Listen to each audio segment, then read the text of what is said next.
Hi dears, നമ്മളിന്ന് പാലും പഴവും ഒക്കെ കൊണ്ടിട്ട് ഒരു പുഡിങ്ങാണ് ഉണ്ടാക്കാൻ പോണത്. ഇത് നമുക്ക് വളരെ പെട്ടെന്ന് തന്നെ ഉണ്ടാക്കാൻ പറ്റിയൊരു പുഡിങ്ങാണ്. അപ്പോൾ അത് ഉണ്ടാക്കുന്നത് എങ്ങനെയെന്നൊന്ന് കണ്ടു നോക്കിയാലോ. ഞാനിപ്പോൾ അതിന് വേണ്ടിയിട്ട് ഒരു 2 ടേബിൾ സ്പൂൺ പഞ്ചസാര എടുത്തിട്ടുണ്ട്. അത് നമുക്കൊന്ന് കാരമലൈസ് ചെയ്തെടുക്കണം.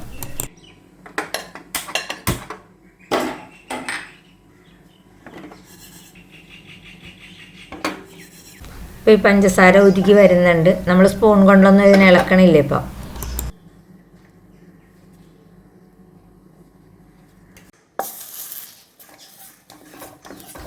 ഇതിപ്പോൾ പഞ്ചസാര മുഴുവൻ തന്നെ ഉരുകി വന്നിട്ടുണ്ട്. ഇനി നമുക്ക് ഇളക്കി ശരിയാക്കിയെടുക്കാം.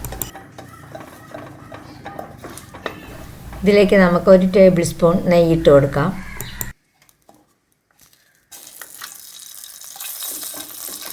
ഇനി നമുക്കിതിലേക്ക് ഒരു 1/4 കപ്പോളം പാലൊഴിച്ച് കൊടുത്തിട്ടൊന്ന് മിക്സ് ചെയ്തെടുക്കാം.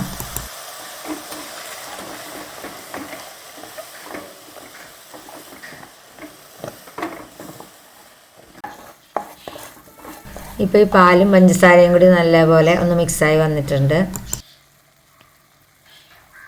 ഇതിലേക്ക് ഞാനൊരു 8-10 ഈന്തപ്പഴം അതിൻ്റെ കുരുവൊക്കെ കളഞ്ഞെടുത്തിട്ടുണ്ട്. അത് ഇതിലേക്ക് ഇട്ട് നമുക്കൊന്ന് വരട്ടിയെടുക്കാം. ഇത് നമുക്കൊന്നും കൂടി ചെറുതായിട്ട് മുറിച്ചെടുക്കാം കേട്ടോ. ഇത് ഇച്ചിരി വലിപ്പം കൂടി, ഇത് ഞാൻ വെറുതെ ഇങ്ങനെ നീളത്തിലെടുത്തതേ ഉള്ളൂ.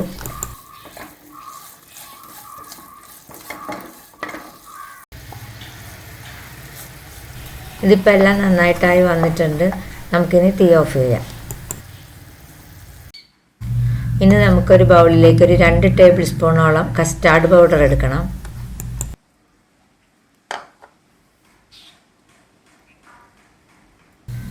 അതിൽ ഒരു 1/4 കപ്പോളം പാലൊഴിച്ച് നമുക്ക് നന്നായിട്ടൊന്ന് ഇത് മിക്സ് ചെയ്തെടുക്കാം.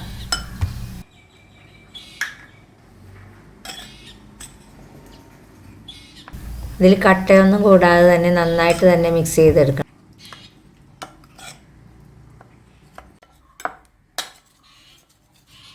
ഇത് ഞാനിപ്പോൾ ഒട്ടും തന്നെ കട്ടയൊന്നും ഇല്ലാതെ നന്നായിട്ട് മിക്സ് ചെയ്തെടുത്തിട്ടുണ്ട്. ഇനി നമുക്കൊന്ന് മാറ്റി വയ്ക്കാം. ഇനി വേറൊരു ബൗൾ എടുത്തിട്ട് അതിലേക്ക് നമുക്ക് 2 മുട്ട പൊട്ടിച്ചൊഴിച്ച് കൊടുക്കാം.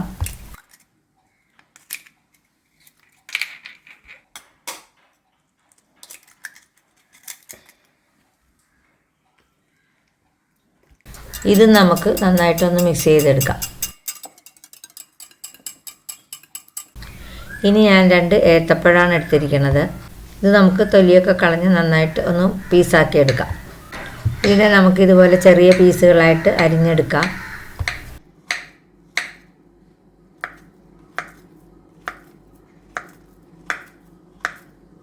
ഇനി ഇതിനൊന്ന് മിക്സിയിലിട്ട് ഒന്ന് കറക്കിയെടുക്കാം നമുക്ക്. ഇപ്പോൾ പഴം ഞാൻ അരച്ചുകൊണ്ട് വന്നിട്ടുണ്ട്. അത് പൊങ്ങിക്കിടക്കണ കറുത്ത സാധനമാണ്. അത് കളഞ്ഞെടുക്കണമെങ്കിൽ എടുക്കാം.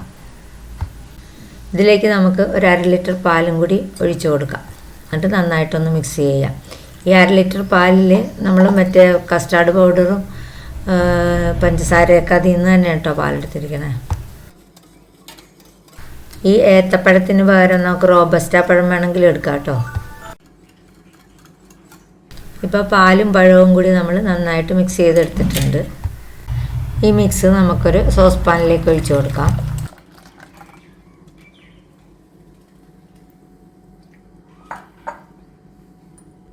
ഇനി നമ്മൾ അടിച്ചു വെച്ചിരിക്കുന്ന മുട്ട ഇതിലേക്ക് ഒഴിച്ചു കൊടുക്കാം. ഇത് നന്നായിട്ടൊന്ന് നമുക്ക് മിക്സ് ചെയ്ത് കൊടുക്കാം.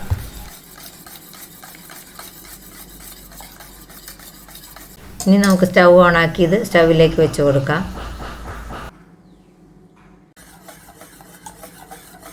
ഇതിനൊരു ചെറിയ തിള വന്ന വരെ നമുക്കൊന്ന് ഇളക്കിക്കൊണ്ടിരിക്കാം. ഇപ്പോൾ ചെറുതായിട്ട് തിള വന്ന് തുടങ്ങിയിട്ടുണ്ട്. നമ്മളെടുത്ത് വെച്ചിരിക്കുന്ന കസ്റ്റാർഡിൻ്റെ മിക്സ് നമുക്ക് ഇതിലേക്ക് ഒഴിച്ചു കൊടുത്ത് നന്നായിട്ടൊന്ന് മിക്സ് ചെയ്യാം. ഇനി ഇത് നമ്മൾ കൈയെടുക്കാതെ തന്നെ ഇളക്കിക്കൊണ്ടിരിക്കണം. ഇതൊന്ന് കുറുകി വരണവരെ നമുക്ക് ഇളക്കിക്കൊണ്ടിരിക്കാം.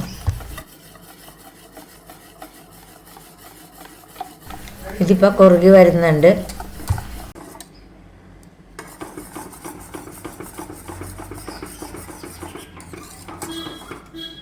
ഇതിപ്പോൾ നന്നായിട്ടൊക്കെ കുറുകി വന്നിട്ടുണ്ട്. ഇത്രയും മതി. നമുക്ക് തീ ഓഫ് ചെയ്യാം. ഇതൊന്ന് ചെറുതായിട്ട് ആറുമ്പോൾ നമുക്കിതിനെ വേറൊരു ബൗളിലേക്ക് പകർത്താം.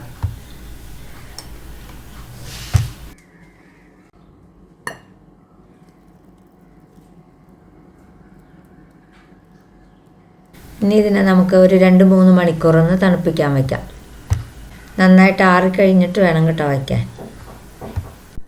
ഇതിപ്പോൾ നന്നായിട്ട് തണുത്തിട്ടുണ്ട്. ഇനി ഇതിലേക്ക് നമ്മൾ നേരത്തെ തയ്യാറാക്കി വെച്ചിരുന്ന ആ ഈന്തപ്പഴം നമുക്കിതിലേക്ക് ഇട്ട് കൊടുക്കാം.